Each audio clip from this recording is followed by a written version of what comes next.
You're tuned to The Drive on your 24/7 home of the black and gold. Steelers Nation Radio.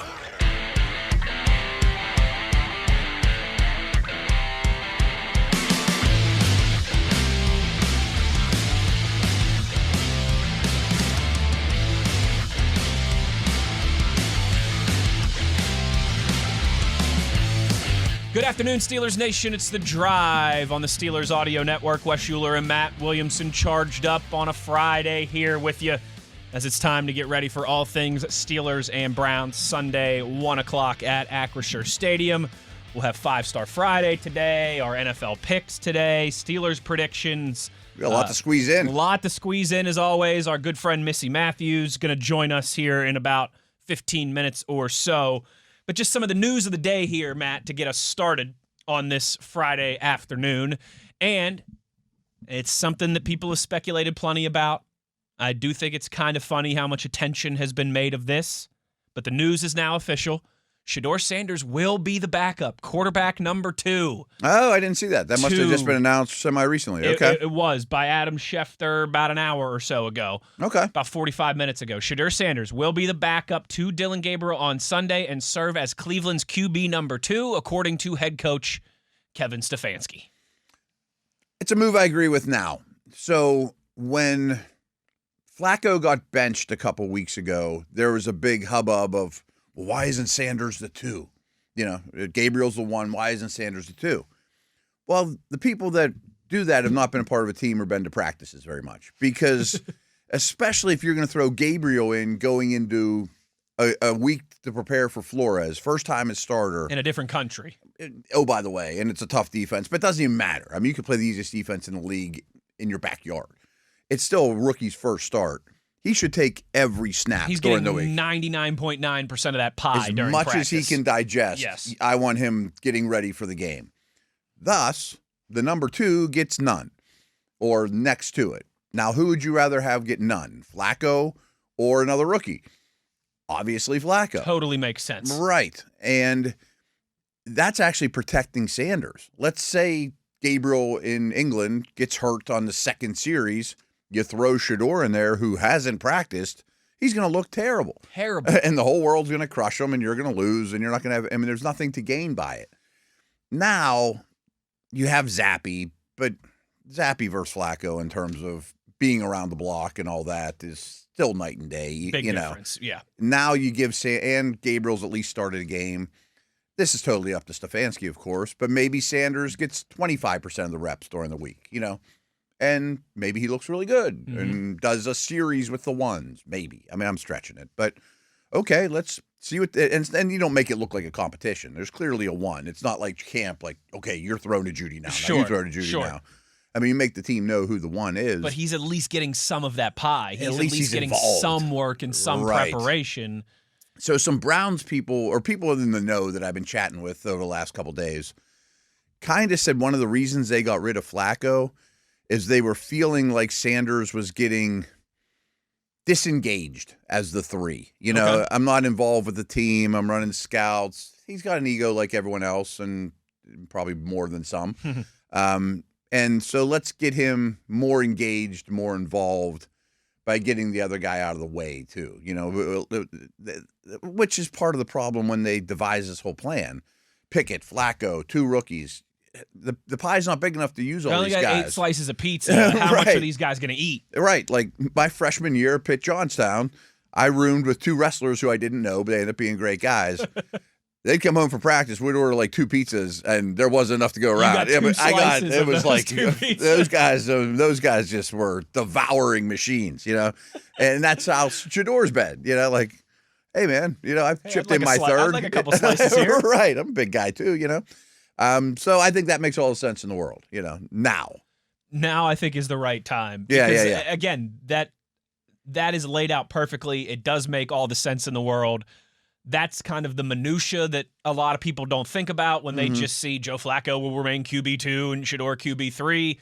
Yeah, neither of those guys are going to get much spin throughout the week. You'll want the one who's way more experienced. Yeah, who comes off the bench? Comes off the bench. Right, the guy that actually has played football. the one who's played in the NFL for decades. For a long time. Or the right. one who's still wet behind the ears and hasn't taken a regular season snap. And oh, by the way, that guy is going to a new team and is going to start right away too. Yeah. You know, like he won't know every nuance of the book, but I mean, if Rodgers got traded to the Bengals right now, he'd be the starter this week too. There's just a floor there with guys that right. have spent that much time in the NFL, played in that many different offenses, prepared for that many different defenses. Yeah, I mean, give me a 50-play playbook, and maybe you guys call it something a little different. Exactly right. We'll figure it out. Exactly you know, right. Matt, you happen to see Jamar Chase might not play that I was game, just too. gonna say holy a couple more injury-related quick hitters for you here in the first segment. Jamar Chase questionable for Sunday's game with an illness, missed practice today. Late in the week for an illness. I mean, we know how these guys heal. Not great. Right. Not great. Also, after missing the last 2 days of practice with that foot injury, Kyler Murray back to practice today for the Cardinals. Oh, okay. And then the Baltimore Ravens, still no Devontae Walker, still no Roquan Smith, still no Lamar Jackson. Lamar missed practice for the third straight day. So I think he ain't playing against the Rams. Right, he's on the wall there. Baltimore, in my best Bob Labriola gavel slam. Oh, yeah, he was nailing it down yesterday. Judge Labs. Baltimore, about to fall to 1-5 and stick a fork in them. So I got one more Ravens note that we talked about that Oweh-Gilman trade. You know, the Harbaugh yes, ancestral trade the other day.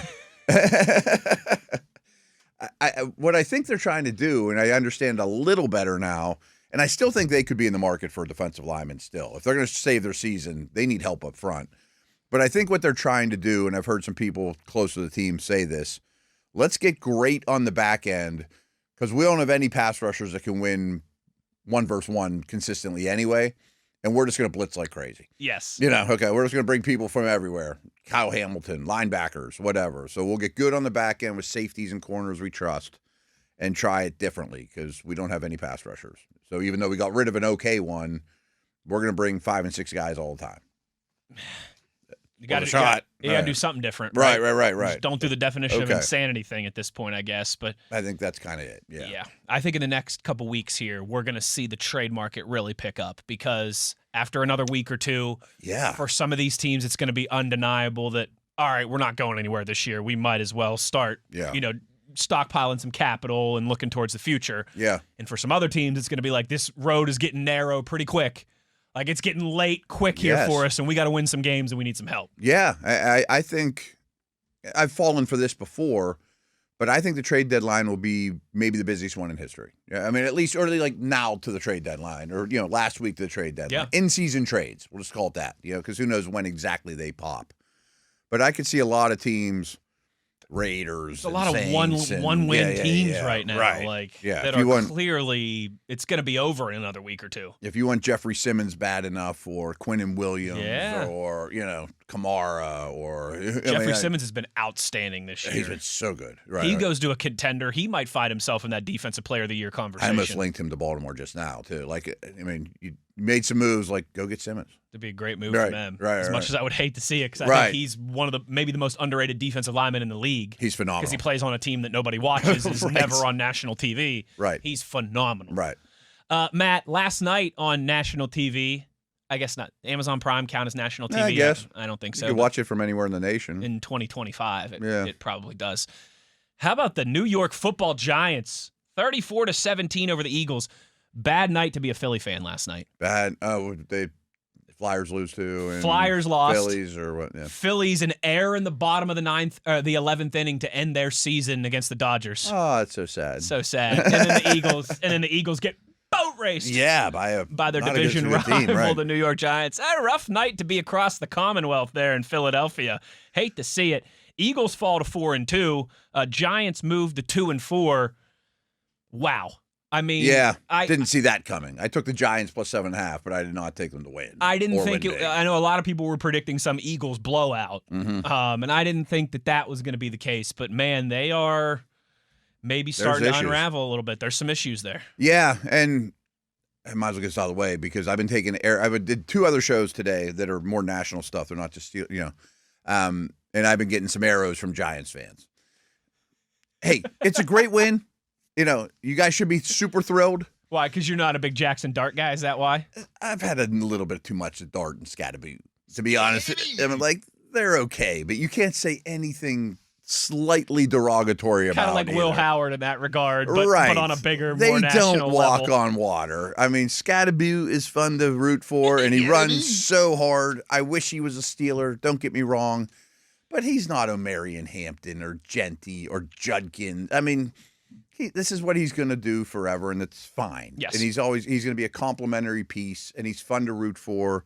And the energy these two guys bring is great, including Dart. And part of it's because I'm slightly prejudiced against the way I've looked at him as a college prospect. Sure, I had a lot of doubts. You know, I got a lot of my Steeler buddies. Steelers should have taken Dart instead of Harmon. I get that today. I mean, I would have not considered it on draft day because he came from a total Mickey Mouse. Let's revisit that at Thanksgiving. And I was like, yes. And okay, Dart plays super hard, and he's better than I thought. I might be very wrong about him. And frankly, I'd love him to be a Steeler right now. He'd be great to root for, learn from Rodgers, blah, blah, blah, blah. But that's the key. He needs to learn. I mean, boy, he plays hard, and he's got a lot of ability. Throwing his head around like a projectile missile out there. That's one of my problems. Like, dude, it's the Johnny Knoxville comparison. He's playing like Ryan Clark out there. You're going to last 5 minutes in this league. Yeah. I mean, you can't do that in the SEC. You're lucky to get away with it. You're going to get destroyed in this league playing that way. And all the in-structure things, the way the play's designed, he never runs it right. You know, I mean, not that he's just young. You know, it's not like, boom, precise. It's, okay, the first read's not there. I run around and I make a play. Yes. That's great. But that's not sustainable at all. Yeah. And he takes 8 hits on it's a train wreck every time he runs the ball or it gets involved.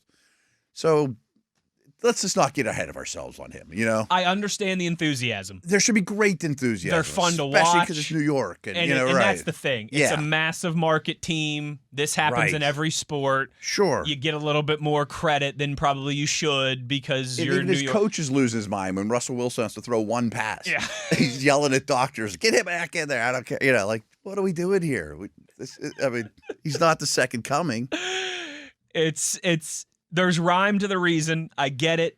Yes. That franchise has been in the dumps for a while now. They need something to get excited about. The Yankees just got eliminated. They're turning the page to football season, and it's against Philly, who is, kind of beating them down and been their big brother for a few years here now. They should be super excited about the game and the win and the quarterback. I'm just not there yet. Yeah. Let's pump the brakes. Let's wait and see it. I'm not saying that there's nothing there, but I'm also not ready to crown these guys as, the next great young tandem. I'm not putting them right there with like Drake May or it's Jane not Daniels it's not Dak and Ezekiel Elliott in 2016 when those guys as rookies won 12 games or whatever it was in the division title. Exactly. Again, maybe by Thanksgiving I'll say it is. They've come a long way. We'll go hands up. We're wrong. Right. Yeah. Do we have time to talk to the Eagles, or are we going to get in touch with Missy here? We got like a minute or two. All right. A couple things with them. I think the loss of Kellen Moore is hurting them bad. Big time. And they're not running the ball well. They have to be a run-first team. They're going to get aggressive in the trade market soon. I can see that. That's Howie Roseman's style. Yes, I could see that. They're not nearly where they've been on either line of scrimmage, and that's showing up in a big way. Jalen Carter wasn't there last night, but there's a lot going wrong. And one thing I think that we saw it with the Chiefs a little bit, when you play that many postseason games, 2, 3, 4 years in a row, it's almost like they've played an extra season. Like if Lane Johnson was sitting here right now, I'd be like, dude, I play like 21 games a year.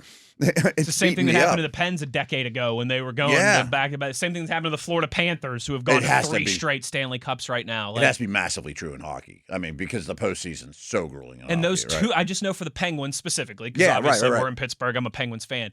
Those 2 years that they went back-to-back in the Stanley Cup Finals, they played like 41 more games than anybody else in the division. And you're not resting Sid. That's half a season. Right. And those are 41 of the most intense, physical, demanding games you can play. It's not a preseason game. It's not a game this time of year. 60 regular, 40 playoff games is like 60 regular season games. And I'm sure there's some overtimes in there and maybe doubles and triples. And And you're playing San Jose and you're traveling across the country. And, against a great team, no matter who you play. And the more physical team. No, when you're the Eagles, when you're the Chiefs, that 1,000% at 10 extra games over a couple years. And again, the most intense, physical, demanding games you can imagine. Yes, no matter what.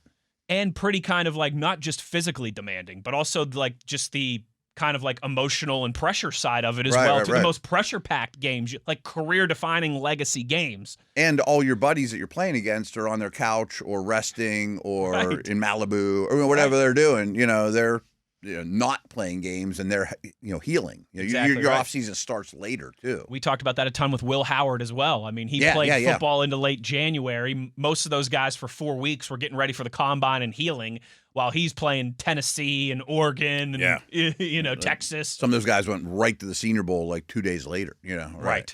Come on. Right. So that kind of stuff always matters. Oh, huge. And that's where I think you get some of that Super Bowl hangover talk and things like that. Sure. Because it's real, it's tangible, and especially when you've played as many postseason games as they have. Last note I have on it, like Saquon Barkley had 1,000 yards before contact last year. That's insane. Like, he's not seeing those kind of holes at all. I mean, they're not dominating the lines of scrimmage like they did the last couple of years. No. It's hard to keep up. Offensive line isn't quite as good as it was. Mm-mm. Defense isn't quite as good as it was. Right.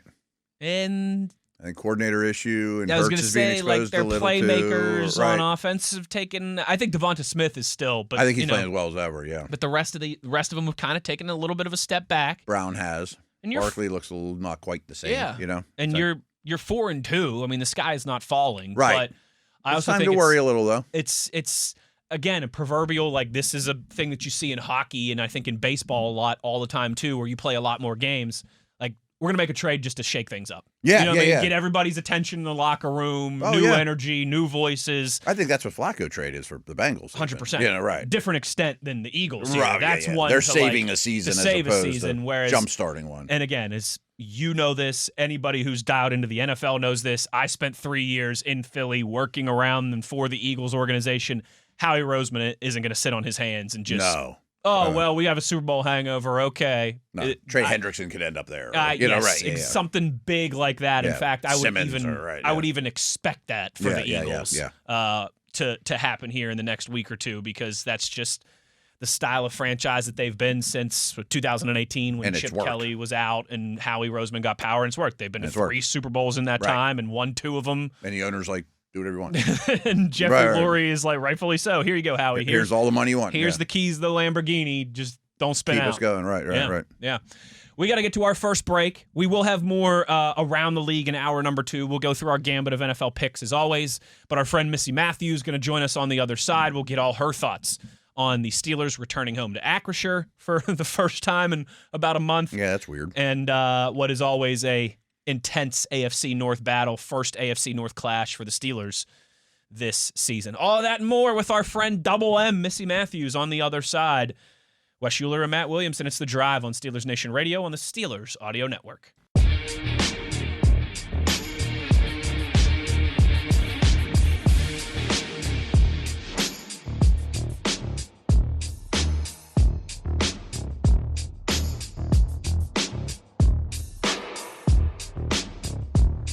When you hear that bounce on a Friday, you know what time it is. It's time to get our view from the sideline with the queen of the sideline, Missy Matthews, joining us now.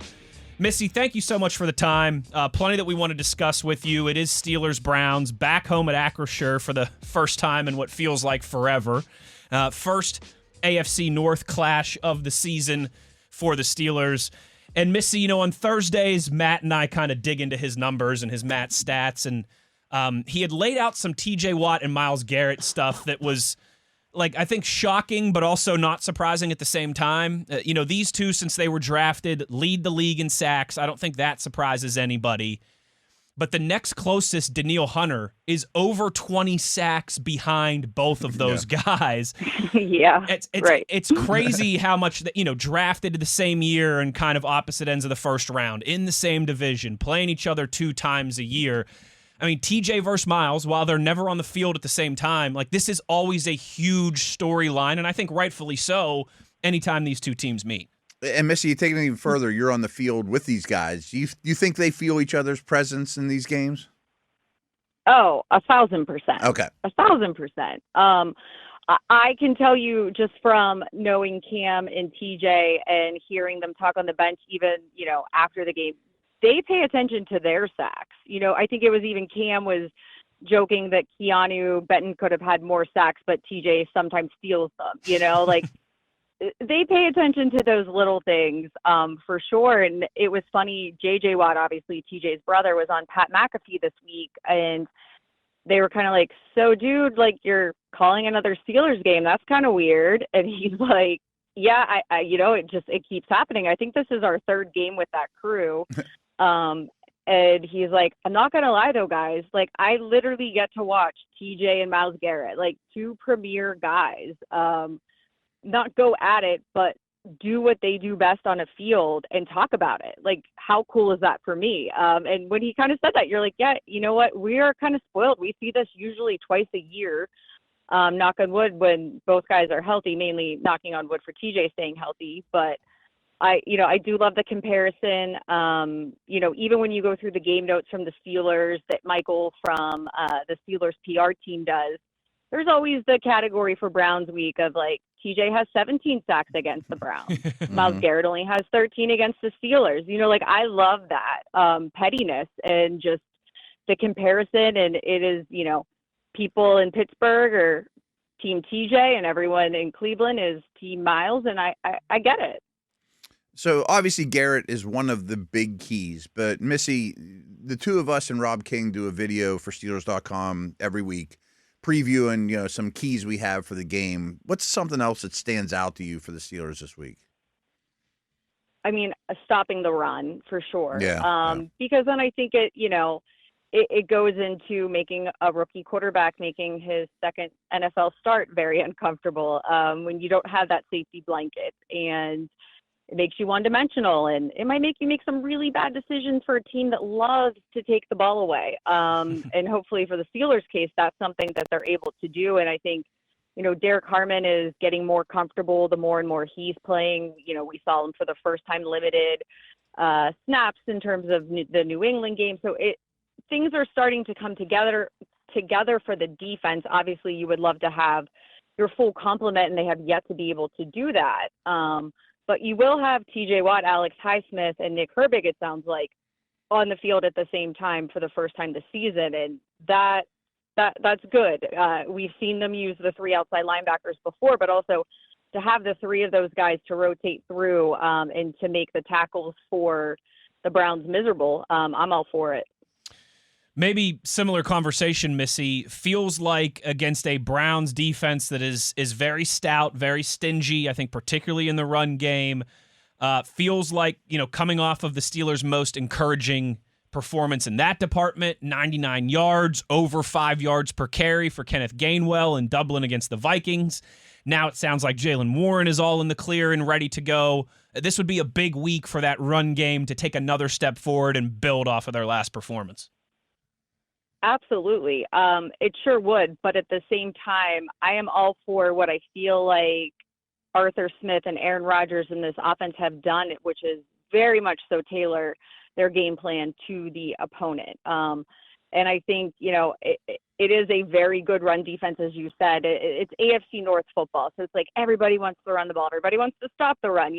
We're all built the same, have the same mentality. I think that's why AFC North clashes are always so physical and crazy.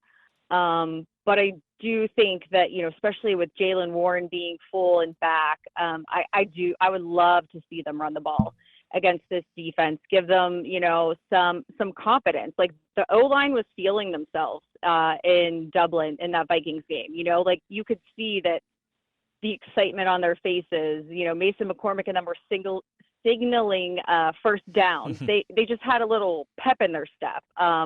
And offensive linemen love that. So that's something that would be good to see. But I also think, let's keep going with DK Metcalf, Jonnu Smith, and Pat Freiermuth.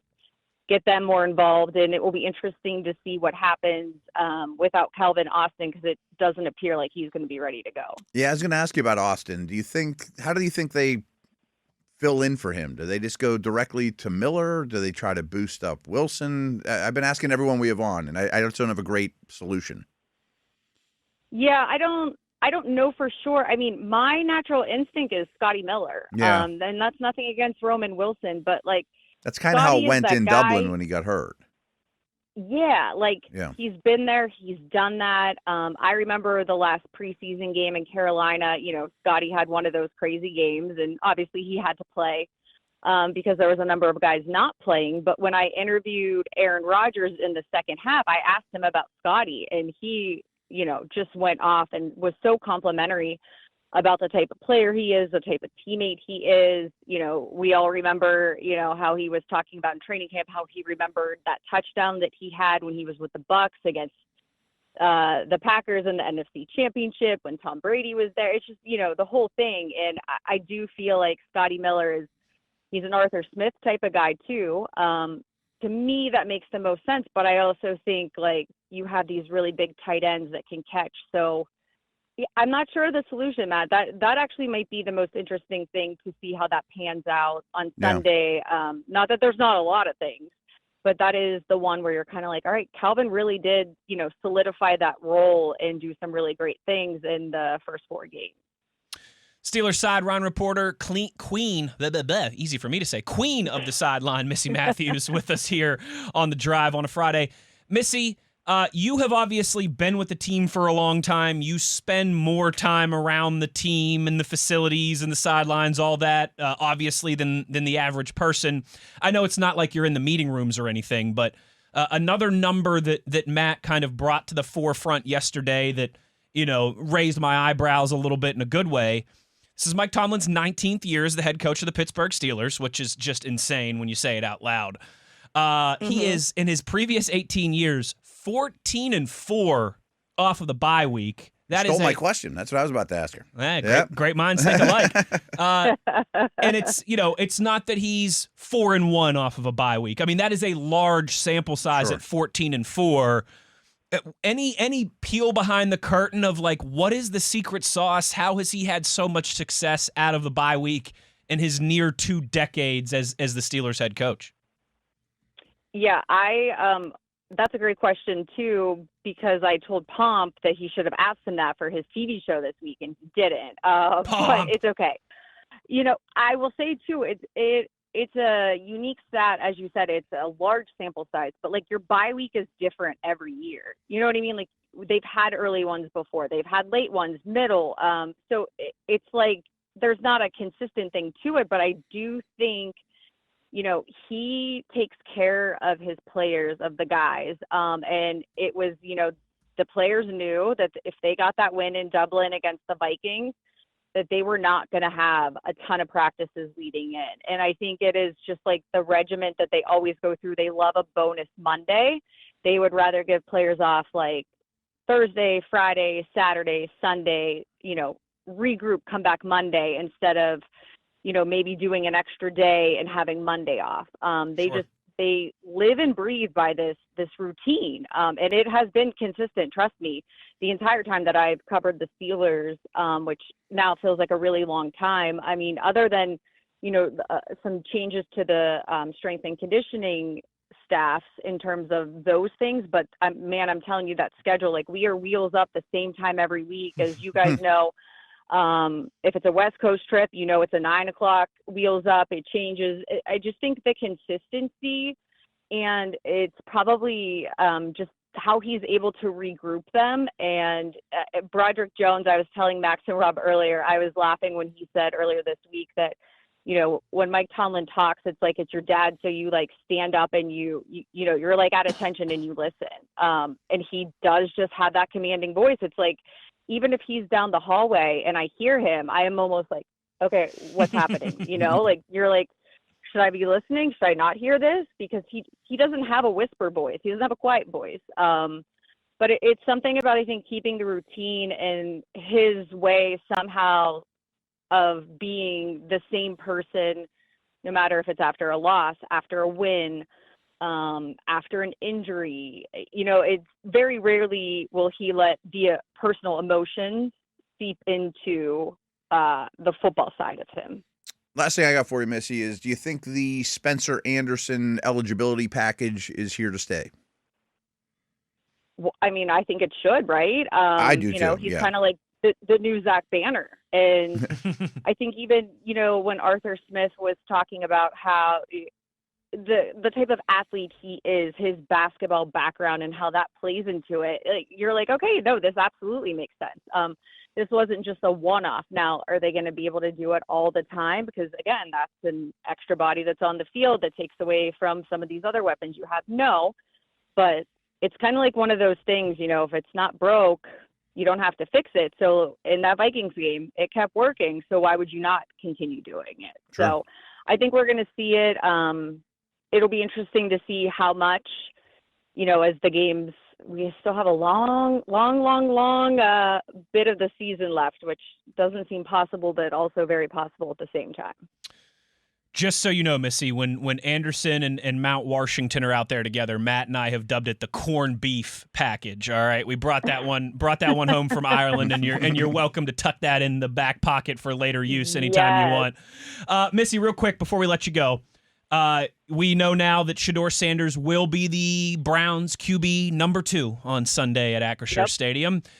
What should be the over-under the amount of times that they show him on the TV broadcast? Yeah. Like a dozen Bring him up, times, right. 15 times, 20 times? How often is he going to be on TV? Oh, I think if like the over-under's at like 8, Okay. maybe that would be like a fair prop bet type of deal. Like twice a quarter, that sounds about right. It goes Yeah. up if the Browns are losing significantly, though. Yes. Oh, well, Yeah. yeah, that's true. I think either way, whatever number you're going to set it at, I'm probably going to take the over. 'Cause it's going to be him warming up. It's going to be a lot. Yeah. For sure. It Yeah. certainly is. It certainly is. The great Missy Matthews, the queen of the sideline, kind enough to give us some of her time on Friday. Missy, great stuff. Thank you as always, and we will see you on Sunday. Perfect. Thanks, guys. There she goes, Missy Matthews, with her unique view and perspective from the sideline there. And I tell you, like one of the, I think the more underrated, everyone Tomlinisms, paint the barn red, cut your eyelids off, all these different things. Standard is the standard. One of, I think, the more underrated Mike Tomlinisms is the secret sauce is there is no secret sauce. Yeah. And so maybe I like that's that. there's not a secret sauce to being good out of the bye week. It's just doing what you do, staying regular, staying particular, not changing things up. I think it's just having a great knowledge of your team, too. This team needs more rest. This team needs poked a little more. These rookies need to Whoa or play sick more. 'em, Right, exactly. Another right. Mike Tomlinism. And we need to light a fire under Cam. We don't have to do anything with Cam. Like the guys have been around, Watt, et cetera, blah, blah, blah, No doubt. The secret sauce is there is no secret sauce. We'll close down the first hour of the show when we return on the other side. Time to start getting into some matchups here as it relates to Steelers and Browns Sunday at Acrisure Stadium. We'll begin with that when we return. Wes Uhler, Matt Williamson. It's The Drive on Steelers Nation Radio on the Steelers Audio Network.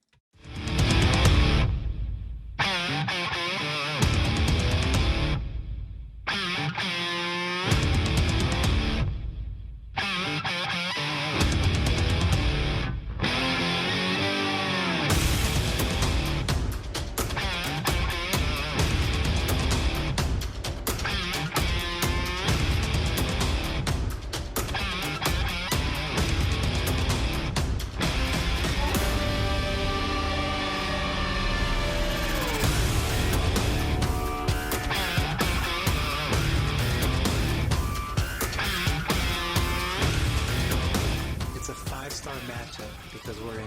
Five-star matchup. Everybody we play is a five-star matchup because we in it. Sorry for the delay there on the intro. Took me a little bit longer to find the Troy Polamalu slider than usual, but it is a Friday. The Steelers play on Sunday, and that means it is time for Five-Star Friday. Quite simply, it's just a matchup segment. We just put a fancy name on it. Yeah, right. Slap a little 7-second sounder there at the beginning to dress it up.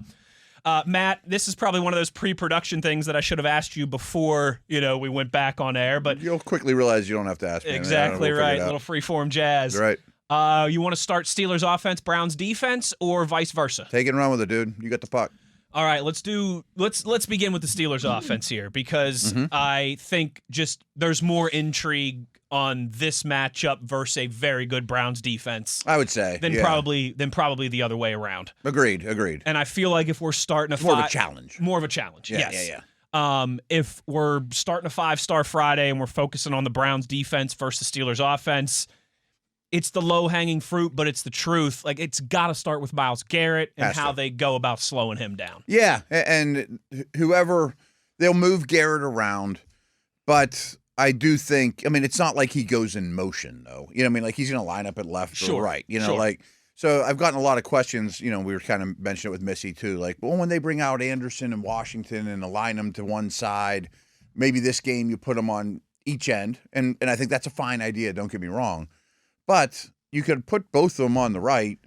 Garrett comes out of the huddle, is on the other side, and you just put them in motion. They're allowed to move over. They're allowed to move. Right. They do not have to stay static. Right.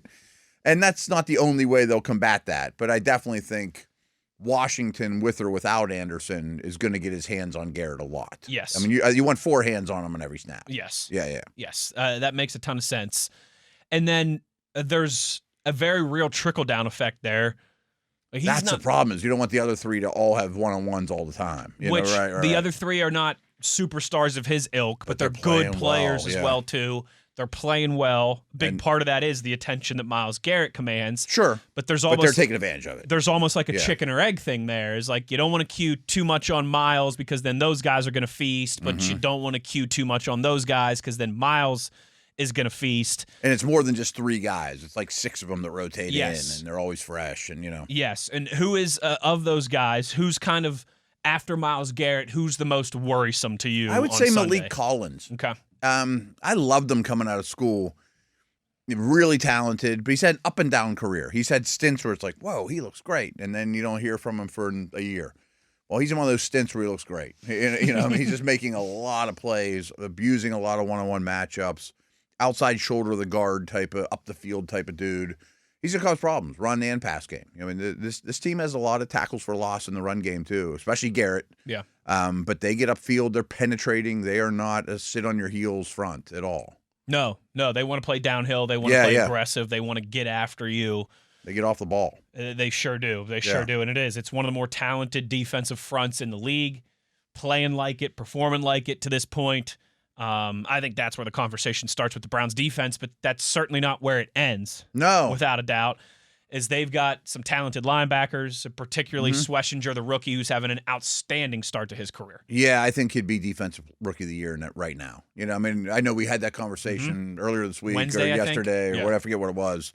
But the more I've thought through it, the more I've watched him, I'm like, he's been one of the top 10 linebackers in the league or so already. And which is hard to do as a rookie at off-ball linebacker. Right. I mean, they just get destroyed. I mean, and the guy next to him, Bush, found it out. The top 10 picks get to Devin Bush. Devin White. He's playing better, right. Yeah. Yeah.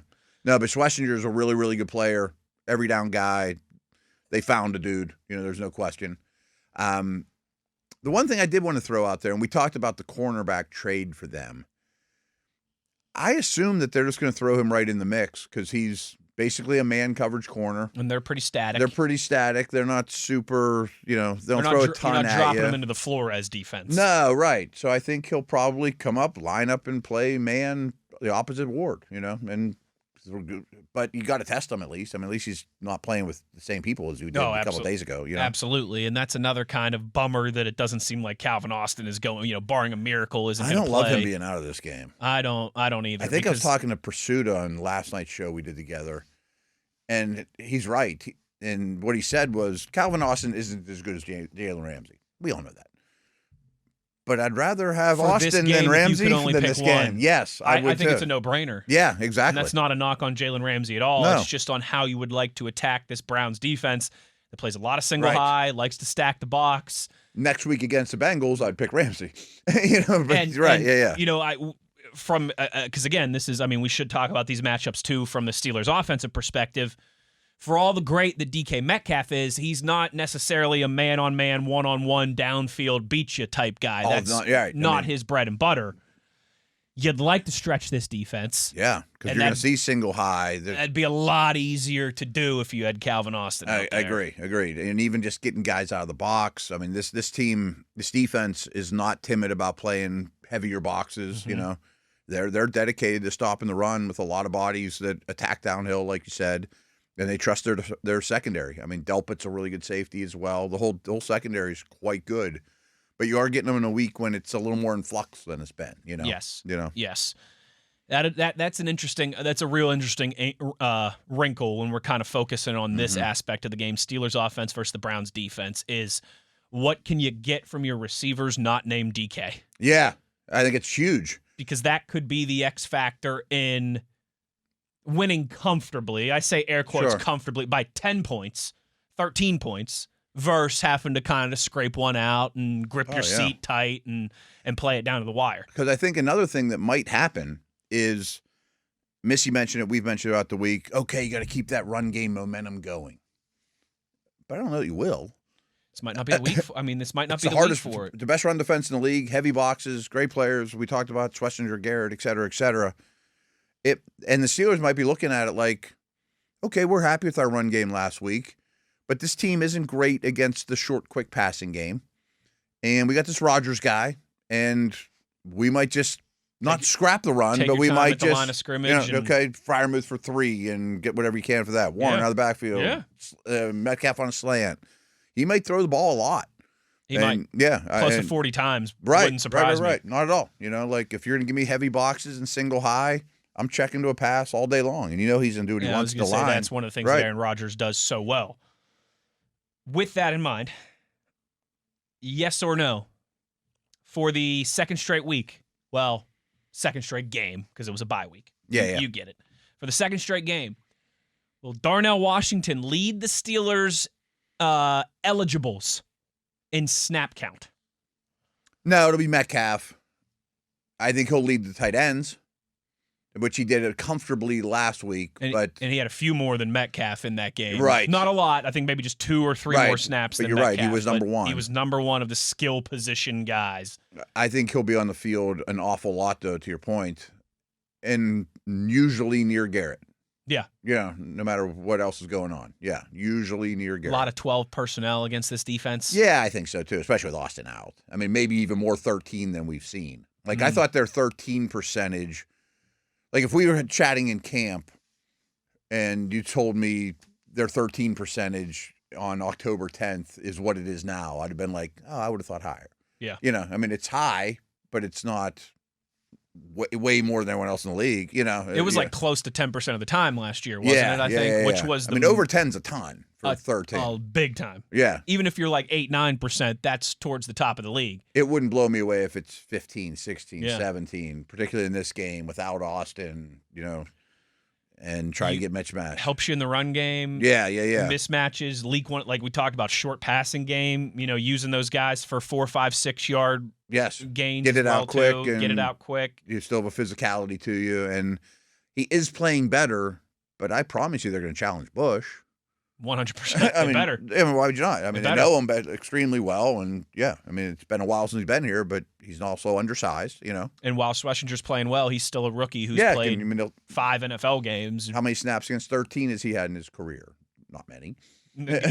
How many times has he seen a tight end like Darnell Washington? Never. Not many. No, right. Yeah, no, it makes a lot of sense. It does. So that's the picture from the Steelers offense against the Cleveland defense. When we come back to start hour number 2, we'll spin the block. A little 5-Star Friday from the other perspective.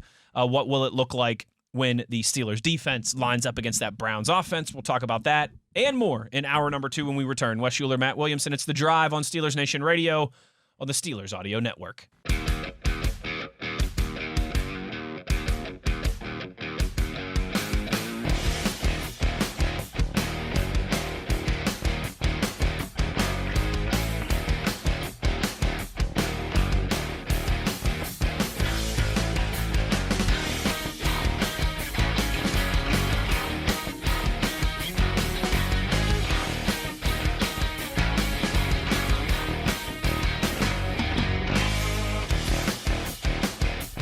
Good evening, Steeler Nation. How we doing? Well, that's good. Us too. Much better than our counterparts across the Commonwealth in Philadelphia. Oh. Woo, baby. Hour number 2 here of The Drive on Steelers Nation Radio on a Friday. And that means it is time to continue with a little 5-Star Friday. We're humbled and excited to be in these 5-star matchups. 5-star matchup. Somebody leaving here with a loss. Not going to be us. That's Mike Tomlin and Joe Hayden on that I one. would say, who's the second one? Yeah, Joe Hayden. So the first 5-star Friday cut is Deshae Townsend and Troy Polamalu. Second one, Mike Tomlin and Joe Hayden. I thought that was fitting since Joe Hayden kind of synonymous. It was a gift from the Browns. A gift from the Browns. Kept on giving, synonymous with both of these organizations. Matt, let's spin the block and talk now Browns offense, Steelers defense. Steelers defense coming off of for the first 85% of the game, a very strong performance against the Vikings. They have done well in the turnover department. They are getting much better in the sack department. They're creating chaos. Explosive play differential still not great, but I got to think that how worried are you about that this week with the Browns offense? Let's start there because this feels like 3 yards in a cloud of dust type offense. Well, I don't know if the Steeler, to rewind, I don't expect a lot of explosives from the Steeler offense to help the differential, but I also would be shocked if they create a lot themselves either, the Browns. Yeah. Now, maybe Judkins, I was going to say. He can get away from you. I mean, especially as Steelers have been as aggressive as any team in the league with blitz and bringing people to the line of scrimmage and trusting their corners and trying to create chaos to a really stronger degree than I can remember. I mean, since LeBeau era. Mm-hmm. And even LeBeau didn't bring 6 like these guys. You'd be the illusion of 6, who's coming, who's not. But these guys are bringing a lot of pressure. And if you do that on rundowns and, you miss a tackle, all of a sudden it's him and a safety. Will make you pay. Yeah. And that wouldn't be great, obviously. The 2 low-hanging fruits to me on this side of the ball for Steeler keys, though, are rattle the rook. Totally. And you can't get gashed in the ground game. Like the run defense looks better, but I'm not going to bet everything I own that they've got it fixed. That they're going to hold Judkins to 70 yards. Right. Rushing. It's Steed or it's Hampton and Aaron Smith and Kiesel and like no one's running on these guys. Here comes Potsy in the A gap to blow up your run game. I'm not sold on that yet. That it's fixed. I mean, they could get gashed in this game, and Judkins is really good. Certainly. Yeah. And he's been getting stronger and stronger every week, which isn't surprising. I mean, the guy played no snaps, I don't think, in training camp or preseason. He wasn't even signed. Or wasn't even signed. Yeah. So that makes it all the more impressive how quickly he's gotten up to speed, I think. He's real good with yards after contact, too. Yes. Like one of the best in the league, So often at this level, at the NFL level, I think we can get guilty of, well, if you just slow down this guy on offense, you'll be all right. It's not how the league works. That's just everybody can play. Not how the league works. Right. Everybody has millionaires and dudes and college Hall of Famer, guys that are going to be in their collegiate Hall of Fame and their high school Hall of Fame and all that different stuff. But this might be as close to that as the Steelers see this season. I mean, they've got talented tight ends. Yes. Jerry Jeudy is I don't think he's great, but he's a good NFL wide receiver. But, man, if you can really limit Judkins, you can really make Dylan Gabriel have to make plays with his arm. Right. I think you would be in a very favorable position to have a good outcome on Sunday. Yeah, I think this version of the Browns has to play a certain way. I mean, I'm sure there'll be a lot of play action. Other than Rodgers, he's getting the ball out of his hands as quick as any quarterback in the league on purpose. And that's what he's good. He's a processor. Yeah. He's a quick, even as a rookie.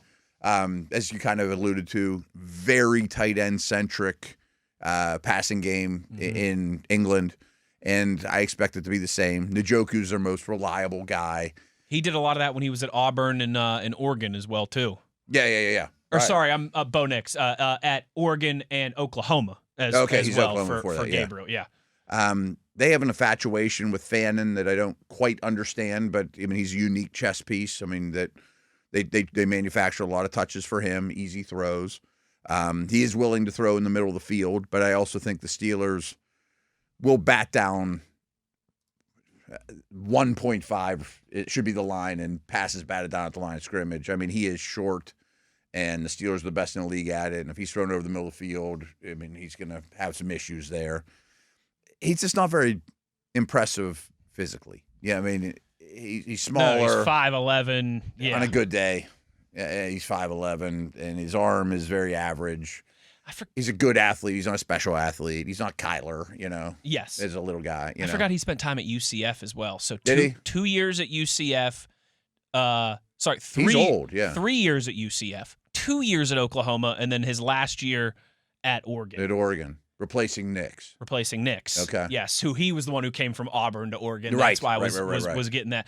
But So he's probably 25. He's 24. He will be 25 around the time that Santa Claus is sliding down the chimney. In December, he turns 25. And everyone talks about his maturity and great kid and smart and all those things. Good. I mean, I think he comes. I think he comes with a decent floor to his game. Yeah, I think he'll be a backup for many years. You know what I mean? If you put him on the Vikings offense right now, they would win a lot of games. They'd be all right. Yeah. To me, I think he has certainly a skill set there, but if you can make him have to do a little bit more, that's the thing. I think that's. And I bet they heat him up, and I'm sure he'll get hit a lot.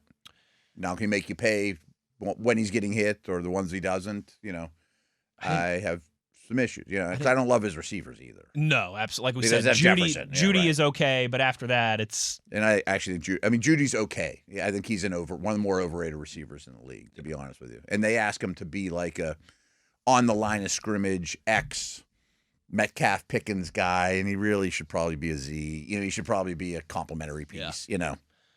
I didn't realize this. Little Wes's stats for you. Mm-hmm. Gabriel has the career NCAA FBS record, Division I record, for most career points responsible for. Oh, wow. Also has the most career touchdowns responsible for, and is tied with Case Keenum for most NCAA Division I career touchdown passes. Wow. But how many years did it say how many years he started at all those stops? Must have been quite a few. He played for 6 years and started basically every year except for his freshman year at UCF. So he's a 5-year college starter. But he started the last couple games his freshman year at UCF. So 5+. So like a 5.5 year college starter. Mike Tomlin said it in his press conference. He threw for something like 16,000 yards during his collegiate career. I mean, that adds up, right? He's a guy who's got a lot of experience under center. Not in the NFL, but at high level. I mean, UCF, Oklahoma, Oregon, high level programs. Mm-hmm. But you got to make him bite off a little more than he can chew on Sunday. Yeah. That doesn't mean he's ready for Acrisure and Heinz Field and Watt and et cetera, et cetera, et cetera. I've never said this on the air, and not because it's like a big secret, but especially back when I was a scout, that was many, many years ago, and I think it pretty much holds up now too, though. When you wrote your scouting report, Dylan Gabriel, Oregon, blah, blah, the first sentence is 3.5-year starter, 2-year starter, Yes. 7-game starter. Yes. Period. And it's a lot. That's a thing with, and we'll get more into this as we continue to dive deeper into our around campus, but I love Dante Moore. Yeah. He's started 9 games in his college career, and that could be at 17 or 18 when he comes out in the draft. That's not many. No, and the guys that are succeeding, the Nixes and guys that have played a lot. It goes back to the Parcells. Ty Simpson from Alabama, who that I'm liking what he's doing. He started 5 games in his career. That's Trubisky, Haskins. Those are some of the guys that didn't. Correct. Hardly any. Correct. Whereas Sellers has a little bit more. Fernando Mendoza has a little bit more. Mateer has more. Okay. So that's just something that we'll continue to kind of keep an eye on. Daniels was a 6-year guy. Nix was a 6-year guy. Right. Ward was in several spots before being the first overall pick last year. Exactly right. Exactly right. So I'm not saying that I don't like Dante Moore or anything like that, but it's a notable part of the evaluation process. It is, no doubt. Okay, a couple more angles for the Steelers defense versus this Browns offense that I want to discuss with you. Let's talk about the Steelers' defensive front first. Yeah.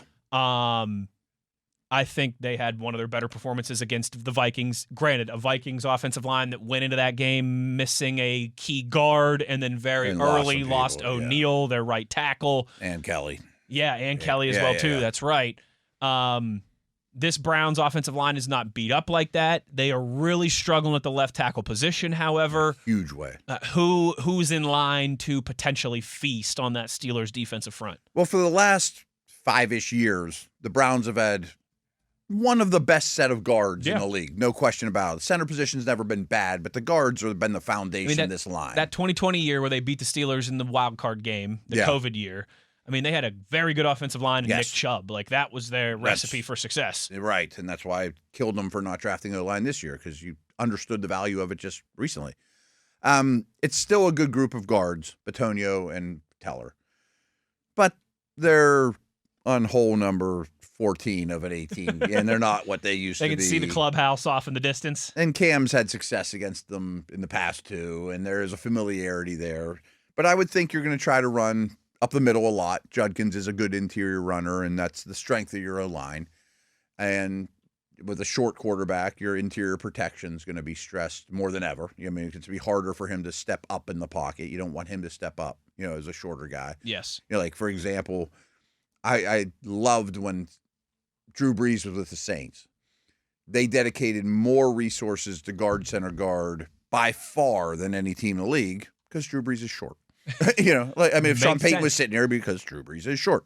Right. I have to invest in these guys more because when he gets you have yellow paint, paint the barn yellow. Right, exactly. I can get guys that run past him on the edge. That's fine. But if he can't step up, we got problems. Yes. So the Steeler pass rush plan, I think, will reflect that to some degree, and you're going to have to win those interior battles. And I like their chances, especially with how Benton's playing a little better. Harmon's in the mix now. It's not just Cam, Yeah. But they definitely have massive advantages versus the tackles. You mentioned left tackle's bad. I would imagine you go with Cam Robinson full-time at this point. He's been there long enough. He played like 9 or 10 snaps against the Vikes. The other dude has some kind of injury designation, and he's bad. But what worries me is if you have to help him so much, and I should have said this even earlier in the week, this is like the only team in the league that plays multiple tight ends more than the Steelers. Yes. So there's tons of tight ends on the field. That's where I was going to go there next with kind of their tight ends against the Steelers linebackers, but you could start to transition there now if you want to. But they're not blockers. There's no Washington. Yes. You know what I mean? Yes. They play tight ends a lot. They're pass catchers. They're pass catchers. They're Jonnu Smiths. Yeah, Jonnu Freiermuth types. There's no, we'll just put Washington on this side. Now, there's other ways to help, but you got a rookie running back. I don't love him in protection. I don't love Fannin or Njoku in protection. Who's your extra guy? Who's your six-man blocking? I'm not sure that there's a great answer for that. They will roll a defensive tackle out, whose name I forget, as like a lead blocking fullback, but that's like a short yardage thing. He's not picking anyone up in pass pro. Refrigerator Perry on right, the goal that line. type of thing. So these guys are going to have to play well. And what do? I mean, you don't have the guys real equipped to double them, and Herbig or Highsmith has a huge advantage over the left tackle. Massive. Massive. This could be another big Herbig game. Huge Herbig game. And if the result is we're getting whipped too bad on this side that we have to leave Watt one-on-one with Conklin, who's had a good career, but that's not even a fair fight either. That's a problem. Yeah. And that's, I think, one of the areas that you should be looking forward to, should be excited about from a black and gold perspective on Sunday. Yeah. This should be one of those lobsided sack differential games. I would think in a big way. Although the Browns could have a lot of sacks too. They could. I mean, then when you talk about differential. But I expect the Steelers to have 5-ish. And I think Aaron Rodgers will be better at getting that ball out, keeping things moving than a rookie. And I mentioned, too, the Steelers are blitzing at a really high rate, especially these last 2 weeks. 40-some% of the time, right? Yep. And I was harsh on them early in the year that, man, I thought we were going to see a lot more variety. Last year, they were very static defense, execution-based. Well, we're seeing it now, for sure. And one of the things they're doing, too, and it's helping Watt, is they'll take Peyton Wilson, put him on his outside shoulder on the line of scrimmage. I posted some stuff about Watt's chip percentage and all that. Well, he's a little easier to chip because he often wins to the outside shoulder of the tackle. So we're going to chip him there, where Garrett doesn't get chipped as much because he moves more. Well, that too. But if you're going to chip him with a back or a tight end, then you're forcing him to cross the face of the tackle and which get he close. Does very well. And you don't want that to happen. No. Your quarterback's like that. Let's not do that. Right. He gets doubled more by 2 O-linemen than TJ. TJ gets more chips because they're style play. Sure. Sure. But if I got Wilson here coming, well, then Watt doesn't get chipped as much. Makes sense. They're doing more of that. Makes sense. Yeah. Before we go to break here and wrap up our 5-Star Friday, how do you think Queen and Wilson match up against Njoku and the Browns' other rookie tight end? Is that a good matchup for the Steelers, or is not great? Is this going to be They're good receivers? Deshaun Elliott's going to have to play a role in this as well, too. Yeah, I mean, it's always a group effort against tight ends, and they do a really good job of scheming those guys up, tunnel screens and things like that, and they both are productive after the catch. I definitely think Njoku's the clearly better player, and he's coming off a nice game. I would be pretty comfortable with Njoku in fantasy this week. You know what I mean? Like, he could catch a lot of balls. Actually looked at his over-under catches. It's too low, by the way, folks. Go take a look at that one.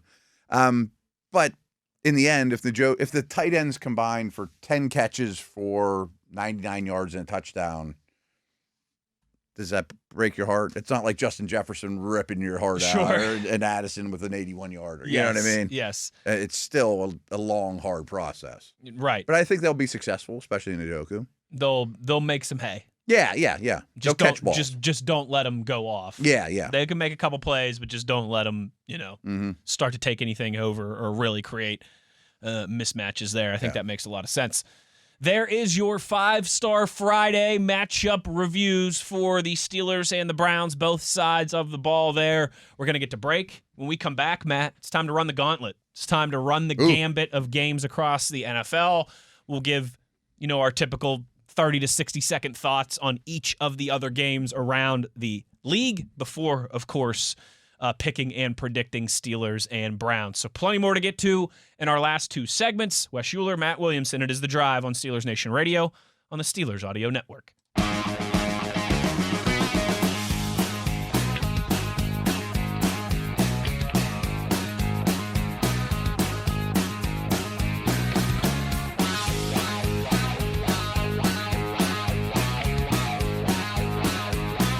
Down the home stretch here on The Drive, penultimate segment on a Friday. That means it's time to go around the NFL, take a look at some of these games that are happening on a jam-packed Sunday slate here as we are getting to the halfway point in October. And things are starting to get a little bit more clear, but still plenty of questions to be asked. Matt, let's run through the gambit of these games, give some thoughts and some predictions on each of them. We've got another London game this Sunday, some more early Sunday morning football. I love it. Tottenham Hotspur Stadium, the Jets 0-5. Looking for that first win, the designated home team against the Broncos, playing much better after a little bit of a rocky start for Denver to the season. Denver 6.5-point favorites. Last I saw it was 7.5, and I feel way better about 6.5. Same. Yeah. Even 7.5, I think I'd probably still lay the points with the Broncos, but at 6.5, I will definitely. We picked it at 7.5 earlier today, and I did take the Broncos.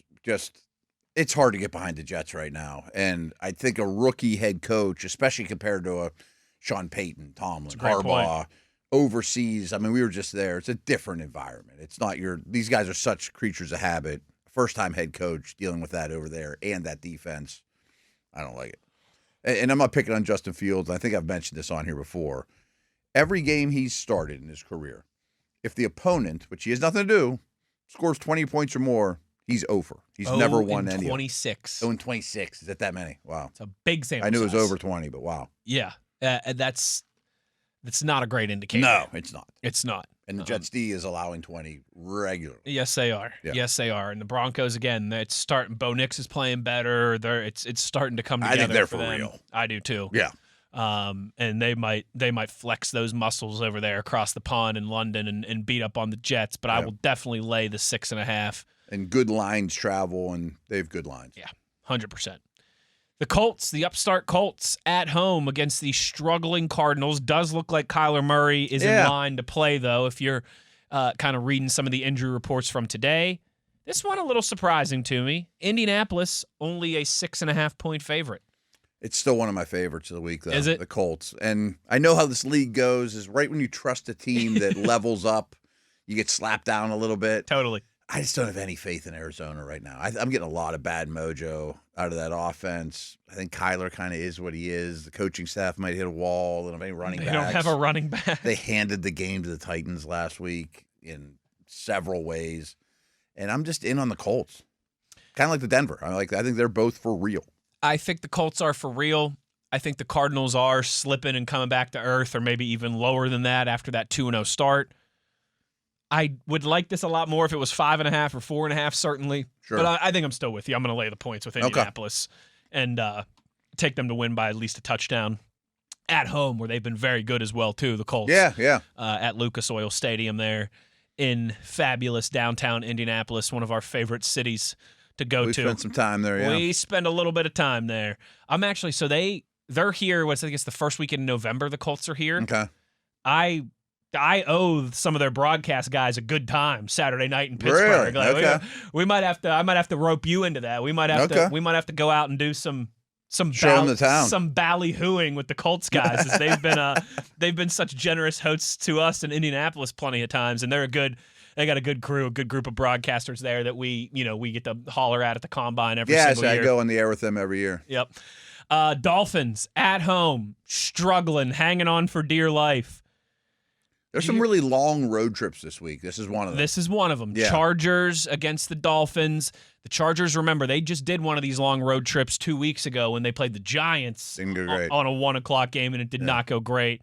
I'm going to give them a little more benefit of the doubt this time, that they'll be more prepared for it in such quick succession. Chargers 3.5 points on the road down in Miami. I'm not fond of either team at the moment. So if Same. you're going to give me home more than a touchdown, Miami still moves the ball. They got problems. Don't get me wrong. They got a lot of problems. They got the quarterback or a coach on the hot seat. But even with Tyreek out, they move the football. At home, weather's not going to be a problem. If anything, it works in their favor because maybe it's hot. Over a field goal, I'm taking points. Yeah? I'll be honest. So the first 2 weeks of the season, my picks weren't very good. And the last couple weeks, they've gotten a lot better. Because when in doubt, I've been taking the points. Yeah. I mean, it's just kind of... Which is not a bad strategy. No. I mean, the league is a lot of parity. And I look at that game like Miami might win. I know the Chargers are beat up. Yeah. I think that they're due for a good performance, though. I think I might lay the points with LA Okay. on this one. Miami can implode at any point. They can, but Right. they're also I mean, you're right. Like, they're due for a better performance. But I just the body language and the press conferences out of Miami bad, yeah. just seem. I mean, Mike McDaniel, his weekly. Normally I can't stand putting too much stock into these things, but he looked like a defeated guy at his weekly press conference. I mean, he was like stumbling and mumbling through his answers, and wasn't talking about how he's had meetings with the ownership, and I don't. I mean, love we're it. in the beginning of the end or the midway through the end. I would like this a lot more if it was 1.5 as opposed to 3.5, but I think I'm just going to err on the side of Harbaugh and the Chargers on this one.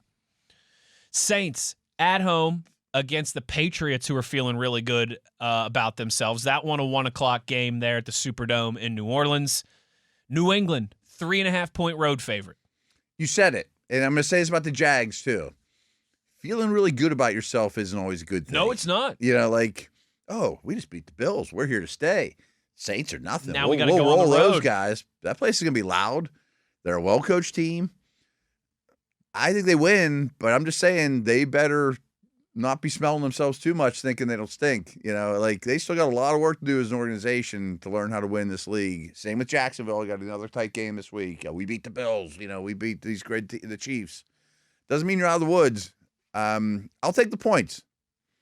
I'm going to take the points as well. I am totally. This is one where it's like, I think it'll be a close game regardless. So give me the 3.5. The Saints are doing a good job of hanging with everyone, despite the 1-4 record. Like, I don't think they are a dumpster fire, at least not yet. Tough place to play, as we all know. They're the Superdome.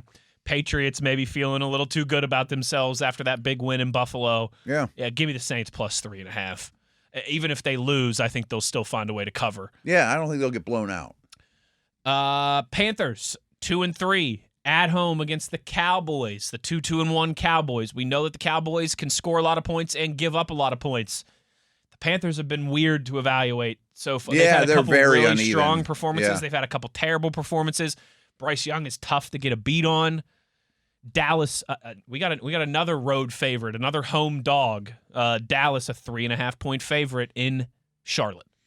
I don't feel strong about it because I could definitely see this being one of the weeks where, Panthers had a nice offensive game because kind of everyone does against Dallas. I'm going to take the Cowboys, though. I think underrated Coach of the Year candidate. Well, I mean, not Coach of the Year, but successful new coaching hire in Dallas. I mean, you lose Parsons right before Lost the your best player on defense and your best player on offense. Boom. Right, yeah. And O-line injuries, and they're still cranking it out. So I think they'll score enough. I think they will, too. That's one of the higher, if not the highest. Chiefs-Lions, the highest There's over 3 and or under. 4 that are like 49 or higher. And this over-unders, is one of them. Yeah. So I definitely think there'll be some points scored in this one. I like the Cowboys to win and cover, though, there in Charlotte, where, let's be honest, it's going to be 80% Cowboys fans at that I game. say it's not the anyway. hardest place to play either, right? I think I've told you this before, but I've got a good buddy from college, Luke. I actually got to when the Steelers. Every time we go to Charlotte, him and I get together the night before the game. So when we were there for the preseason game, him and I, it was a Wednesday night, I think. We went to a brewery there in Charlotte. Him and I lived together our freshman year and senior year at WVU, one of my best friends from college. He's from D.C., so him and his wife, they're Commanders fans. Okay. But they've lived in Charlotte now for like 6 or 7 years. Sure. They have Panthers season tickets because it's fun. It's fun, right. I bet it's a good time. They've got 4 right. kids. They take their kids to the games. Right. But he was telling me. Even like late season games aren't cold. Exactly right. Exactly right. Right. Yeah. But he was telling me, he's like, the best part is he's like, 1 year every time when the Steelers come here or the Bills come here or the Eagles come here, he's like, we sell our tickets and it like pays for everything else. most of this. And he said to me, he was like, I'm definitely doing that when the Cowboys come to town in October. He's like, awesome, right, he's like, it's going to be 80-90% Cowboys fans. And they sell for good money to those guys. They sell for good money right. to those, those Carolina Cowboys fans who only get to see their team every once in a while. Especially if you're not even a Panthers fan. Exactly right. I get to go for free the rest of the games. I think there's going to be a large, lot of people there with that blue star on their jersey and on their T-shirt in the stands. Certainly.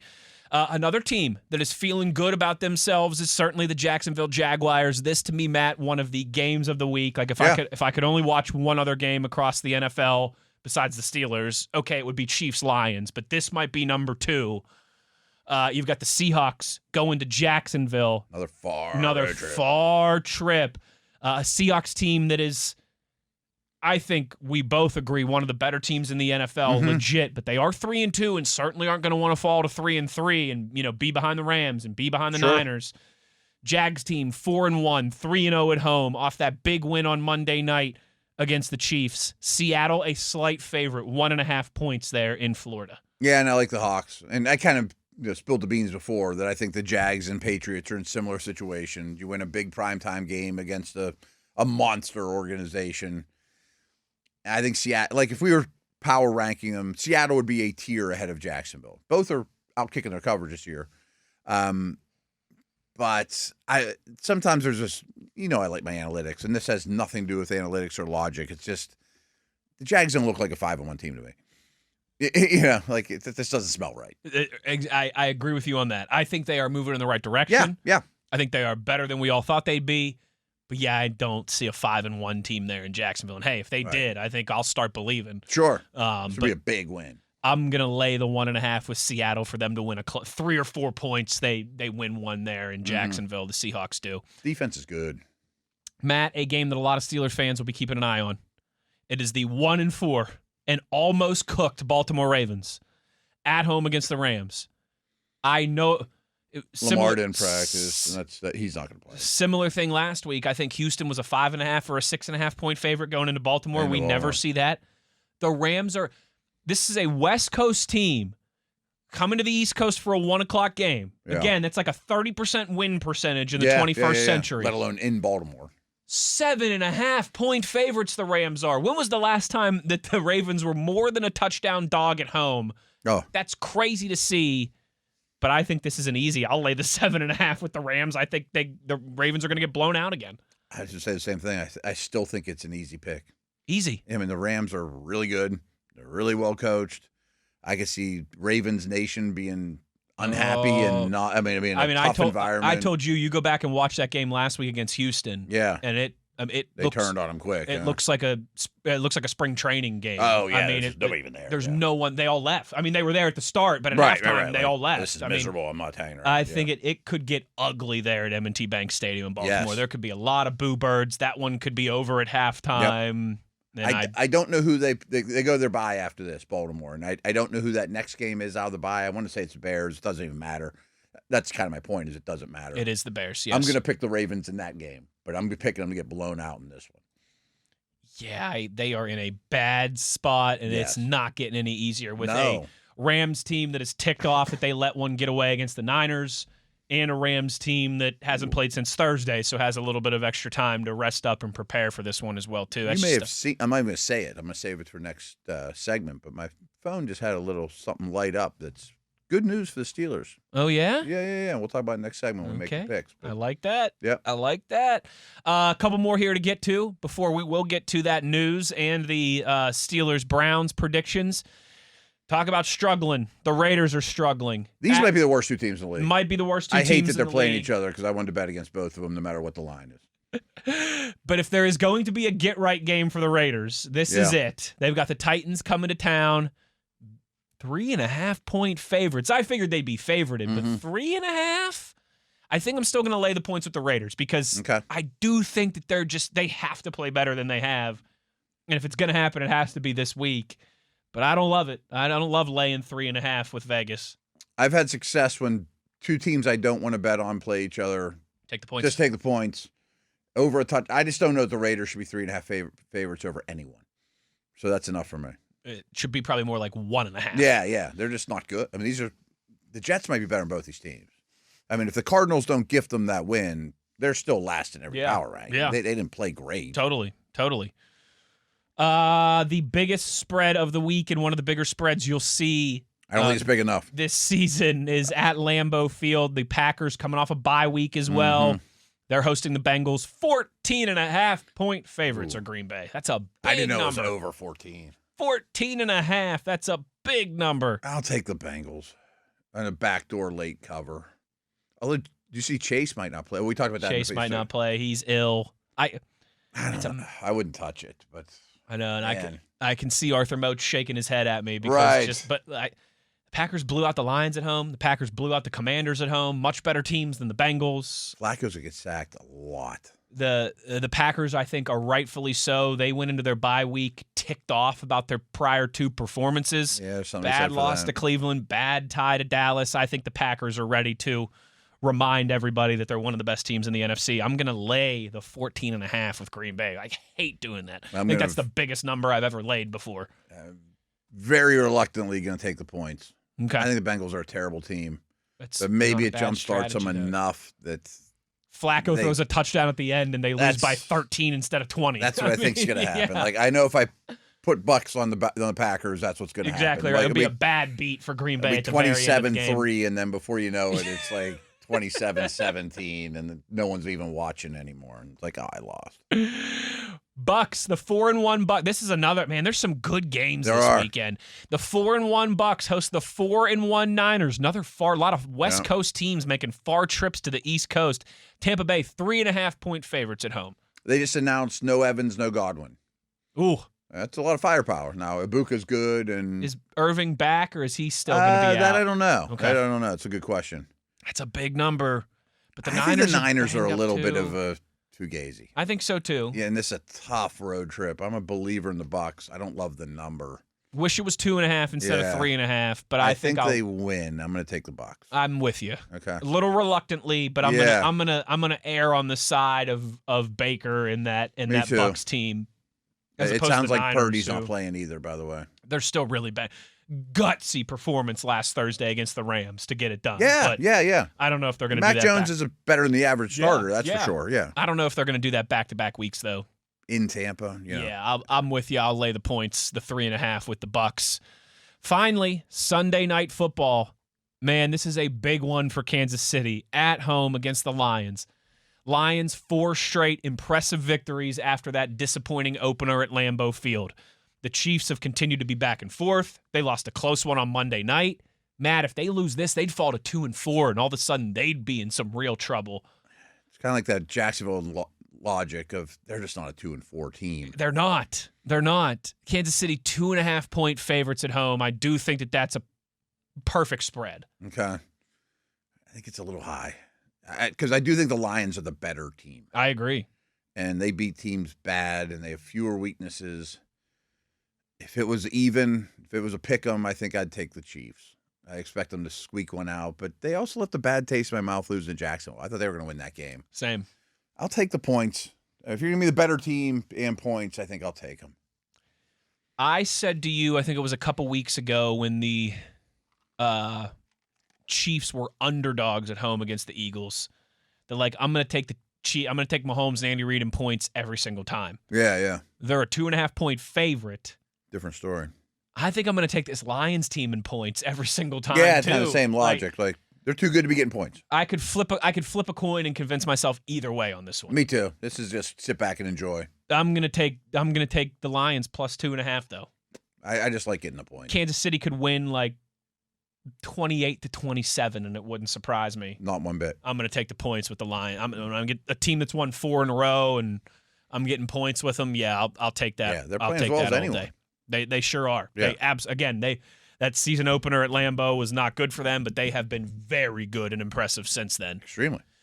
Matt, there it is, our kind of Sunday slate of picks. We will get to the Steelers and Browns, some pertinent news there as well, too. Yeah, people are going to like what they hear. We will get to all of that when we return on the other side and shut this thing down with some Steelers and Browns thoughts and predictions. Wes Uhler, Matt Williamson, it's The Drive on Steelers Nation Radio on the Steelers Audio Network.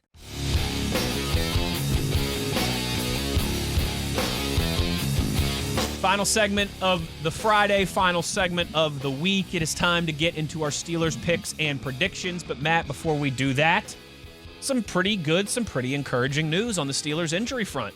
Yeah, I teased it earlier. Just my phone just happened to, something came across that Jalen Ramsey, full participant.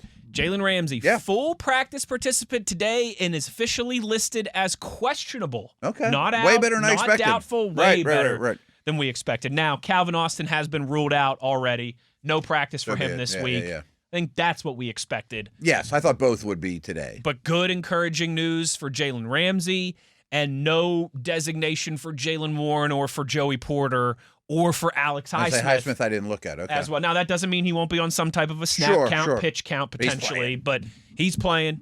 Joey Porter Jr. playing, Jalen Warren playing, no Calvin Austin. Austin's the only one we know is out, really. Correct. Okay. And Ramsey is questionable. Other than that, everyone else's game status is clear, which is awesome to see.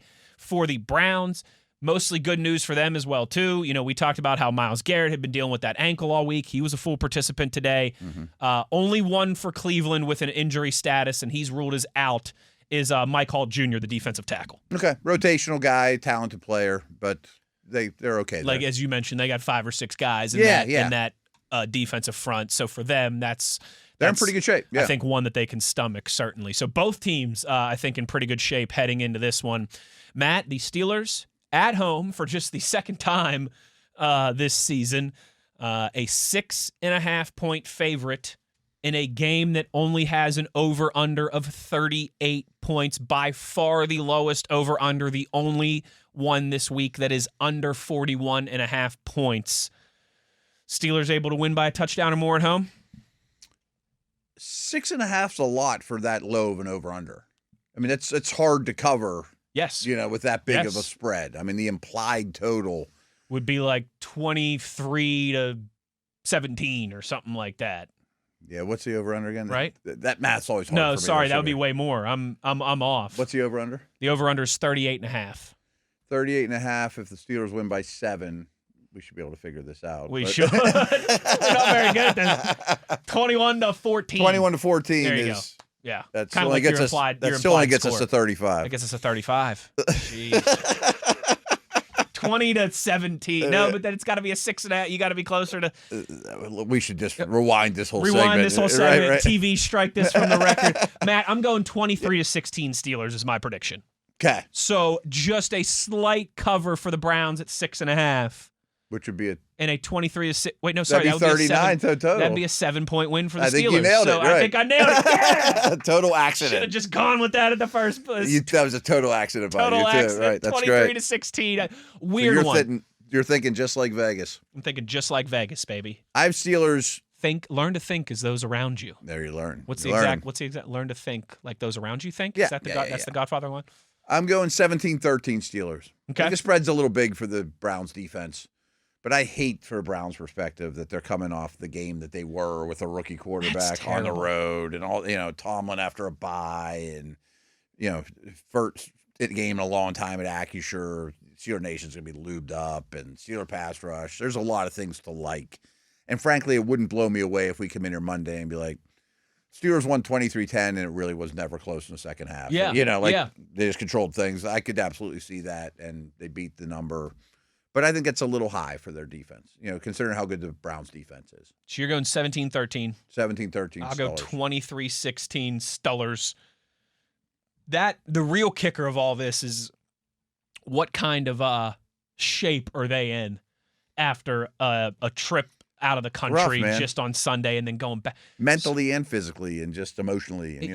You and I, Matt, now, we drank our fair share of Guinness and did our fair share of bopping around. Right. But we didn't play 60 minutes of football in Dublin, and it still was probably Wednesday or Thursday before we felt back to normal. Yeah, and then they have to go on the road against a tough team. So if it's Wednesday or Thursday before those guys are feeling normal, and then they got to get on a bus Saturday and go right back on the road. Like and we're trading making 2 trades throughout the week, and as always, there's stuff up in the air with the Browns. There's no stability. It's like 1 a.m. Monday when you get home. Yeah. Your Monday's shot. Oh, yeah. You spend just Tuesday and Wednesday trying to get back your rhythm back. Mm-hmm. Thursday, okay, maybe you get 1 day of normal practice where you feel like yourself. Mm-hmm. Friday on a bus before Friday walkthrough. Saturday you're getting on a bus. That's tough. That's real tough. Yeah. That's real tough. And I think that will play out over the course of 60 minutes. Fourth quarter might belong to the Steelers. Very much so. Very much so.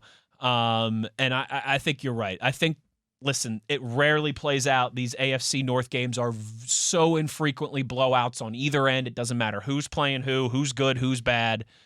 But it wouldn't surprise me if the Steelers were in the driver's seat in the fourth quarter and able to win a little comfortably. But I'm always in these matchups going to lean towards it'll be a little bit closer for comfort. But like you said, I think it could be one of those, even if the Steelers only win by a touchdown, where the result was never really in doubt. Yeah, but I do think I'm not sold that the Steeler offense has everything figured out and the O-line's ready to start rolling people. I'm not there yet. Neither am I, but hopefully when we come in here on Monday, we'll be singing a different tune. Could be. Matt, we picked them to win. Enjoyed this week. It was a fun week. Yeah, it was. Good kind of getting back to our regular rhythm. And then next week's Which not at all. Right, won't be at all the regular rhythm next week. When the Steelers will be playing on a short week against Cincinnati. Hopefully we'll be back Monday to recap a win over an Ohio team and then quickly turn the page to previewing another matchup against one of those teams from that stinking state of Ohio. But that will do it for us this week. Big thanks to Missy Matthews for joining us. Tyler V, Mr. TV, our YouTube producer, for making sure we look handsome on the videos. And to Swiss on Swiss himself, Matt Williamson. Mount Lebanon's finest. I mean, a lot of famous people out of Lebo High School, but in my book, Matt Williamson is number one, folks.